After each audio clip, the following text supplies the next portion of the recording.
Hola. Hola, Hola, ¿cómo Pablo. estás? ¿Cómo estás? Bienvenidos. Welcome. Bienvenidos a Yoga Friends, los amigos del yoga. Bon, voilà. Une nouvelle émission commence, c'est ça? Nouvelle démarche. Petite présentation. On fait connaissance avec Pablo, que j'ai découvert cette année. C'est ça. Que j'ai découvert au yoga. Tout à fait. Au yoga. Au centre des Lions. Ouais, voilà, Ouais. un super studio de yoga.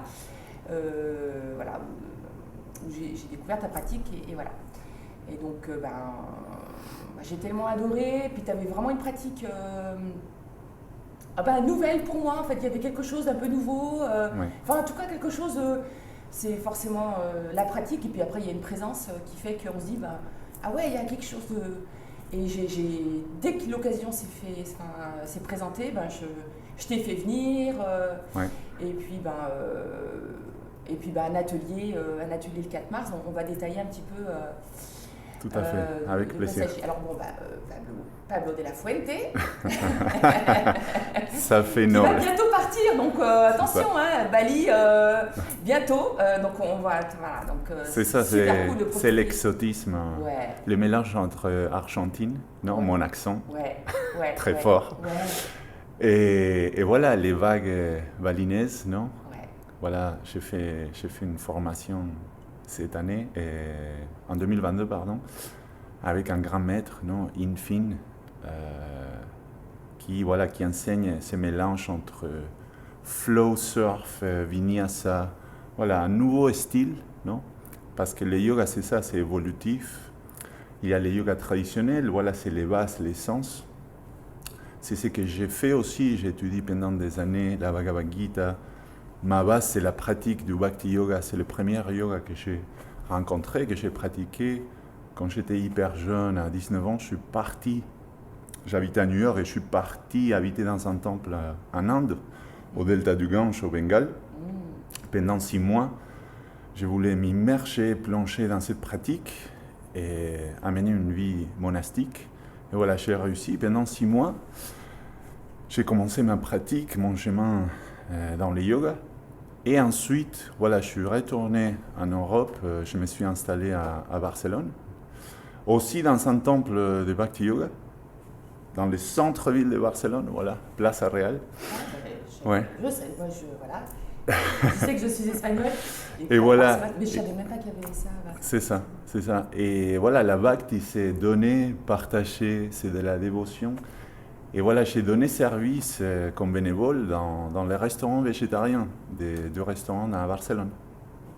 Et pendant 1 an et demi, voilà, j'ai continué ma pratique. Toi, on s'est réveillé hyper tôt, comme les moines, vers 4h, 3h30.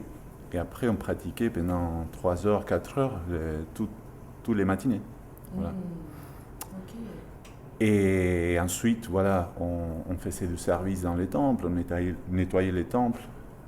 J'ai servi dans le restaurant.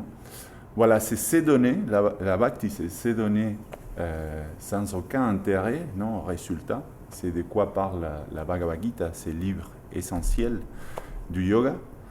Et justement, cet après-midi, je donne une masterclass pour des futurs profs. À Lyon, il y a des formations de profs de 200 heures, 300 heures. Et de plus en plus, les gens sont intéressés à cette essence, la tradition, de quoi parle le yoga. Bien entendu, on a la partie corporelle, les asanas, on ouvre, on respire mieux, c'est très important.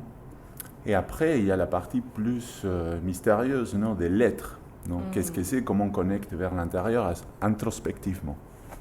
Ouais. C'est de quoi parle la Bhagavad Gita. Et c'est pareil, ça commence avec les résumés de la Bhagavad Gita et ça monte en pyramide vers le climax du yoga. Ouais. Moi, je dirais que le 9e, 10e chapitre, c'est le climax de la Bhagavad Gita. Voilà. Bah oui, parce que, alors, moi,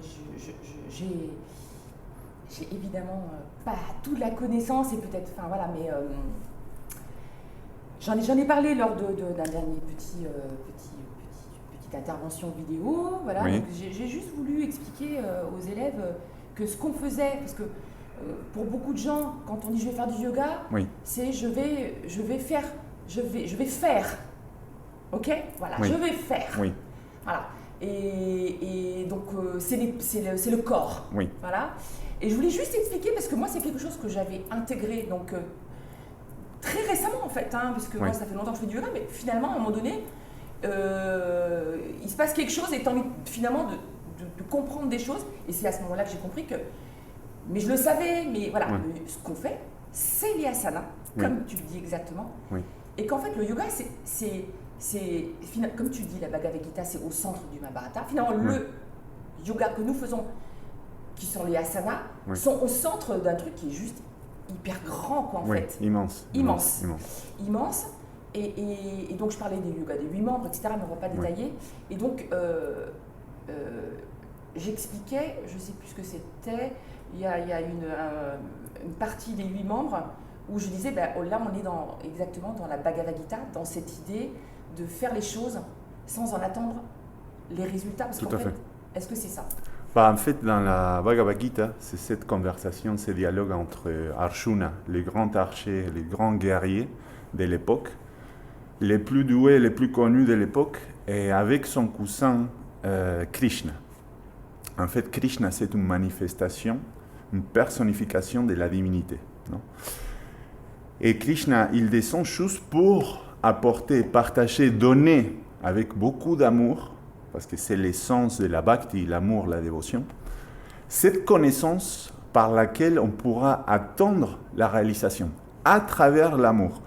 Mais pour arriver à ce climax d'amour, cet orgasme spirituel, il faut construire. C'est pourquoi les asanas, c'est pourquoi la rénonciation, c'est pourquoi distinguer entre ce qui me fait du bien et ce qui ne m'aide pas à avancer dans ma pratique spirituelle. Non?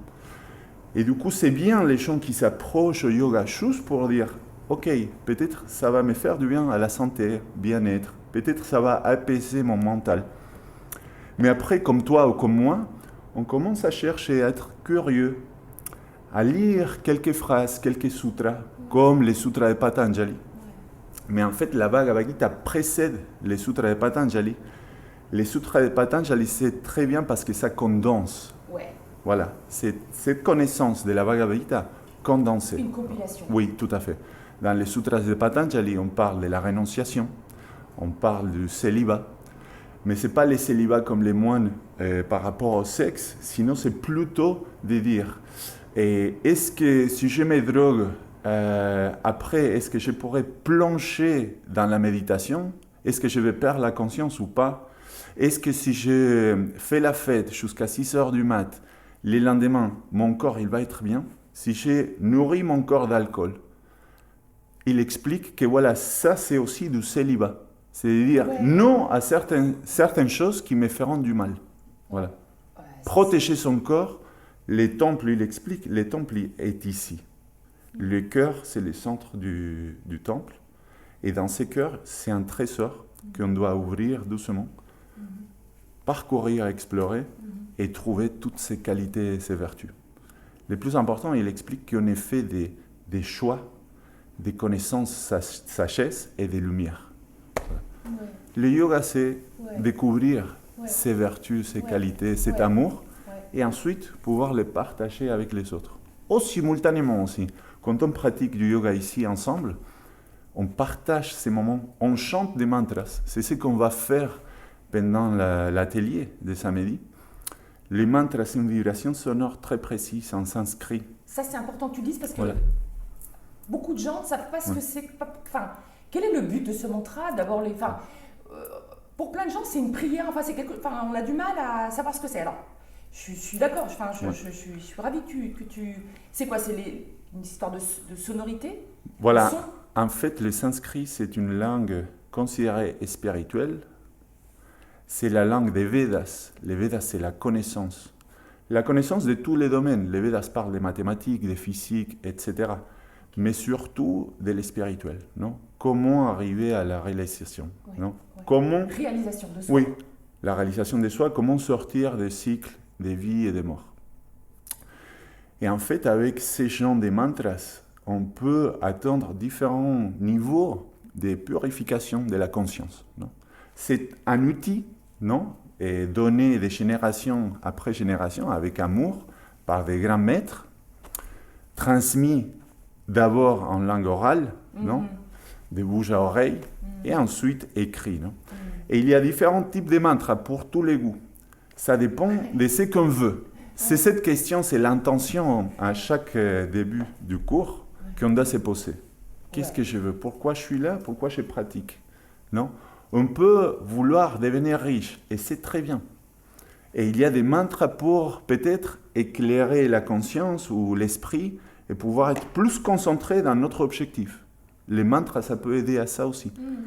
Mais surtout, un mantra comme le Mahamantra Hare Krishna, c'est pour atteindre cet amour sublime, voir cette flamme, cette lumière dans chaque être. C'est surtout ça, non? Mais on peut demander ce qu'on veut. On peut méditer à ce qu'on veut. Hein. Ça dépend de ce qu'on veut. Ouais, c'est voilà. Quand même une méditation, en fait. C'est une méditation.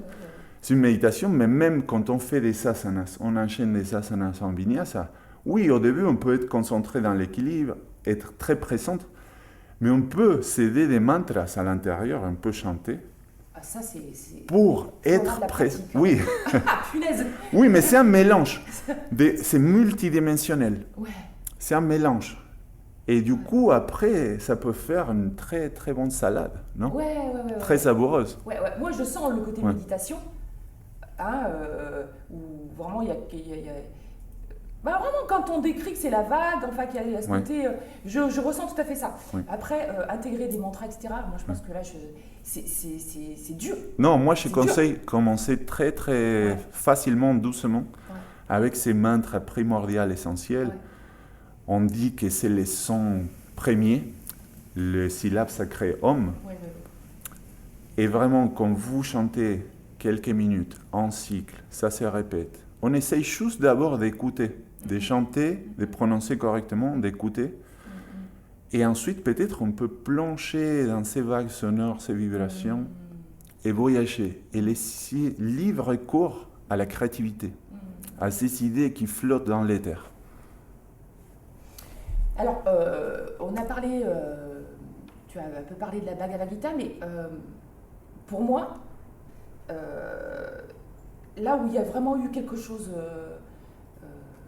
enfin, comment dire, pour moi, le cœur de ce qui se passe, ce sont les questions, enfin, c'est qu'à un moment donné, Arjuna est effondré, en fait, est effondré. Et parce que voilà, enfin, on est d'accord, ce sont vraiment deux clans, deux cousins, deux clans cousins qui se battent pour une... Enfin, voilà, même Arjuna, il avait le grand maître Bhishma, c'était son maître archer. Ouais. Et en fait, il devait se battre contre son maître. Donc il est angoissé. Il est angoissé, il y a un dilemme. Il a un grand dilemme et en fait, juste avant de commencer la bataille, il parle avec Krishna, il lui dit: je ne veux pas faire partie de ce massacre. Je préfère jeter mon archer et partir à la forêt et faire une vie de rénonciation. C'est pourquoi c'est très important de savoir à quoi on renonce et pourquoi, non? Et à ce moment-là, Krishna commence à l'expliquer cette science spirituelle, et lui dire, on doit agir. Et en fait, cette bande contraire, eux, ils ont commis des erreurs et en fait, ils luttent pour la mauvaise cause. Ton dharma, c'est de lutter, tu es un guerrier. Donc, tu dois défendre tous ces gens, tous ces peuples, de ces malfaiteurs, de ces tricheurs. Et du coup, Arjuna, à un moment donné, il s'éveille. Ça va pas à pas, ça monte doucement, cette pyramide vers le climax. Et il arrive à comprendre que ce n'est pas en fait lui qui va mener l'action de la bataille, mais c'est tout un montage fait par ces grands êtres infinis, mystérieux, pour montrer le chemin correct. Ouais. La vraie voie qu'on appelle en Dao avec un grand V. Okay. Voilà. Donc, dans la Bhagavad Gita, ils expliquent qu'on doit agir. Oui. Mais comment? Après, c'est à chacun de réfléchir, de méditer, quel est mon dharma et comment je dois agir. Voilà. Mais la Bhagavad Gita, ça peut être un bon guide dans ces chemins. La vie, cette aventure. Et ensuite, savoir comment agir et avec, surtout, important, avec quelle conscience. Parce que moi, par exemple, je peux nourrir mes enfants, mais en fait, avec quelle conscience je cuisine, non? Ouais. Bien évidemment, je vais nourrir mes enfants, cuisiner avec beaucoup d'amour, mais aussi, je vais cuisiner en pensant, je remercie la nature de me donner tous ces fruits, tous ces légumes. Je pense à la pluie pour avoir fait pousser la terre, etc. Voilà, on élargit notre conscience grâce au yoga et on peut ouvrir aussi notre cœur et partager cet amour. Voilà. Et remercier tous les êtres de l'univers. C'est ça, connecter. Ouais. Comme les Dao dit aussi, on est tous connectés grâce au souffle. Ces souffles, cet air, ça vient d'où en fait? Les arbres, les plantes, le soleil, la lune, la terre, la pluie.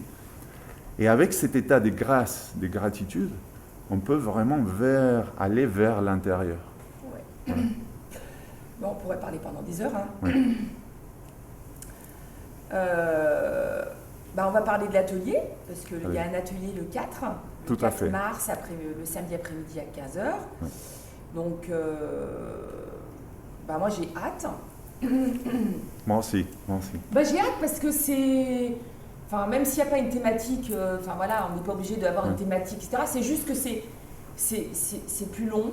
Oui. Tu as plus de temps pour aller sur des... peut-être plus de temps Oui. pour Oui, en fait, pendant un cours, voilà, moi je commence toujours mes cours par un petit mantra. On chante, on répète. Des fois, il y a l'harmonium, les kartals pour accompagner. On pose notre intention pendant ces chants, cette musique qui nous aide à revenir au présent, d'expirer le passé, d'expirer les futurs illusoires, de nous centrer. Et ensuite, on commence notre pratique, on enchaîne les asanas. Mais déjà, on a préparé un petit peu notre esprit, notre conscience. Ouais. Du coup, on peut poser notre intention et être dynamique, fluide pendant tous les cours, tout l'enchaînement. Là, pendant l'atelier, on aura 2h30. Donc, on va partager les temps entre mantra, méditation, les sons. Peu importe comment on chante, si on n'a jamais chanté, le plus important, c'est d'être sincère, d'aller vers l'intérieur. Voilà, poser son intention et marcher. Voilà. Et ensuite, on pourra enchaîner tous ces asanas, approfondir dans chaque asana, mais avec cette conscience des vagues sonores qui vont nous accompagner pendant tout l'enchaînement. Voilà, tous les asanas. Et voir ce qu'on ressent, parce qu'avec 1h15, c'est très beau, on ressent des choses, mais là, avec un atelier, on pourra vraiment approfondir. Voilà. Et bien entendu, il y aura une partie des questions-réponses, parce que c'est un sujet nouveau pour pas mal de gens. Les mantras, moi je vais expliquer quelques versets de la Bhagavad Gita très importantes, essentiels. Super. Et du coup, à la fin du cours, on pourra faire un échange avec les élèves Ah, génial. par rapport à la Bhagavad Gita, par rapport au Bhakti Yoga, par rapport au mantra ou par rapport au Vinyasa. Ouais. Voilà. Alors, il nous reste peut-être une petite minute. Oui. Toi, dans ta pratique, il y a toujours un moment de folie. la seconde débarque. Moi, je me souviens la première fois qu'on a fait ça ici, les élèves me regardaient, genre, t'es sûr? J'ai dit si, c'est Pablo, à un moment donné, on danse. Oui, c'est ça, parce que moi, voilà, je laisse les livres courts, les livres arbitres, la créativité aux élèves. Non, à un moment donné de mes cours, on danse librement, complètement librement, et je les invite à créer, comme composer un poème avec leur corps, et de découvrir des nouveaux mouvements qu'ils n'ont jamais fait dans leur vie, et de partager un moment de choix, parce que moi je pense, les chants va avec la danse. Et pour moi, la musique, c'est hyper important. C'est un outil essentiel, très très puissant, pour arriver à la conscience, pour apaiser l'esprit, pour être joyeux surtout. Chanter, danser avec les autres. Et du coup, pendant mes cours, il y a toujours ces moments d'extase. Qui est marrant, j'ai trouvé ça... D'extase, des danses complètement libres et avec aucun jugement. En fait, personne nous regarde. on danse librement, c'est comme les asanas. Voilà, si on fait une posture d'équilibre, on est en train de regarder les autres, peut-être on va tomber. Ouais. Mais c'est un moment de partage des choix Ouais. que j'aime bien faire avec les élèves. Ouais. Ouais. J'adore en fait. Ouais, c'est cool. Bon, bah écoute, c'est génial. L'atelier, donc l'atelier sera le 4, et puis je crois que tu fais un autre cours le dimanche d'après. Le dimanche, tout à fait. Et puis ça après, sera mon dernier cours et avant après, mon départ. tu prends ton avis. Enfin voilà, Ouais. après tu pars pour Bali. Ouais. T'as trop de chance. Oui. T'as trop de chance. C'est vrai, on va chercher les vagues. Génial. D'autres Ouais. vagues, hein. C'est différent, ni mieux ni pire. Ouais. C'est juste mon chemin vers la nature, non? C'est ça que je cherche. Ouais. Aller vers la nature, connecter avec la nature, et bien entendu avec tous les êtres. Et j'ai trouvé que cette île qu'on appelle les îles des dieux, elle a une fréquence très, très élevée, quelque chose que j'ai accroché, des gens hyper intéressants, et que voilà, je suis ouvert à cet apprentissage, non? Ouais. À me nourrir et continuer à marcher, composer mon poème, le poème de ma vie. Ah, mais c'est bien, ça, c'est super. Bon, écoute, t'as une deuxième maison chez Yoga Friends, même si on n'est pas propriétaire des lieux. Non. Mais je veux dire, dès que t'es là, tu me fais signe et on organise quelque chose. Non, des premiers instants, j'ai adoré cette salle, tu vois, hyper grande, remplie, belle lumière. Ouais. On a un arbre Ouais, là, c'est juste chouette. derrière, Ouais, c'est chouette. magnifique. Ça va être magnifique là. Et Ouais. c'est vrai que même quand je fais la méditation, je chante les mantras, je chante aussi à cet arbre. Donc, je vous remercie tous. Ok. Ouais. La nature, Ouais. toi, Ah, Maria, merci, Pablo, merci. ça me fait chaud au Ouais, cœur, merci. vraiment. Bah écoute, ça va être top. Bon, voilà, on se donne rendez-vous le 4 mars, 15h. Here. Allez, pour surfer cette vague. Ouais. Merci. Namasté. Chouette.